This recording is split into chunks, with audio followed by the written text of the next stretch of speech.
পিরোজপুরের মঠবাড়িয়া উপজেলার ২ নং দানিসাপা ইউনিয়নের আলগী বাজারে বৃহস্পতিবার মাগরিব নামাজ বাদ পিরোজপুর ৩ আসনের বাংলাদেশ জাতীয়তাবাদী দল বিএনপির মনোনীত প্রার্থী আলহাজ রুহুল আমিন দুলালের পক্ষে লিফলেট বিতরণ করা হয়েছে।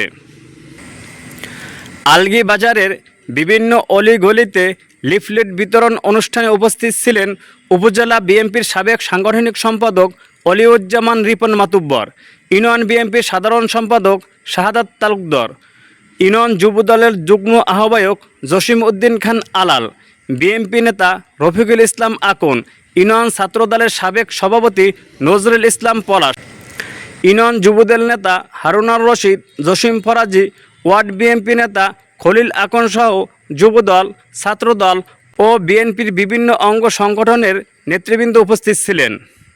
বিস্তারিত দেখুন ভিডিওতে। আমরা দল মত নির্বিশেষে ধানের শীষের পক্ষে কাজ করব, শুধু বেগম খালেদা জিয়ার দিক তাকিয়ে।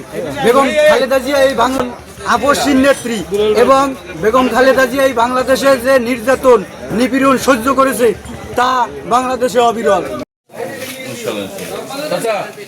বিএনপির পক্ষ থেকে আসি, দুলালবাড়ির পক্ষ থেকে আসি, দানেশের পক্ষ থেকে কার্যক্রম সালাম জানাইছি আপনাদের এবং দানেশের পক্ষে ভোট দেবেন এবং দানেশের পক্ষে বিসমিল্লাহির রহমানির রহিম।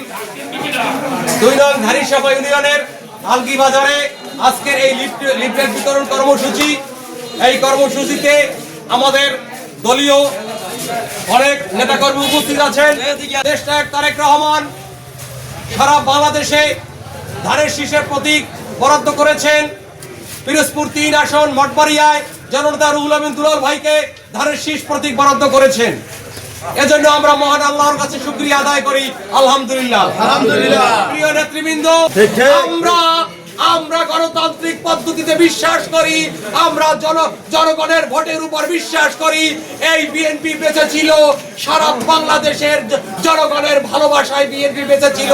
এই মঠবাড়িয়ায় বিএনপি বেঁচে ছিল আপনাদের ভালোবাসায়। আপনারা এই বিএনপিকে এই ১৭ বছর শত ঝড় ঝঞ্ঝা উপেক্ষা করে দলকে বাঁচিয়ে রেখেছেন। আজকে দলের সুদিন আসবে, ভোট আসবে, সেই ভোটে মঠবাড়িয়ার অবিসংবাদিত নেতা জননেতা রুহুল আমিন দুলাল ভাইকে ধানের শীষে ভোট দিয়ে আপনারা নির্বাচিত করে মহান পার্লামেন্টে পাঠাবেন এবং এই মঠবাড়িয়ার উন্নয়নের জন্য আপনারা কাজ করবেন।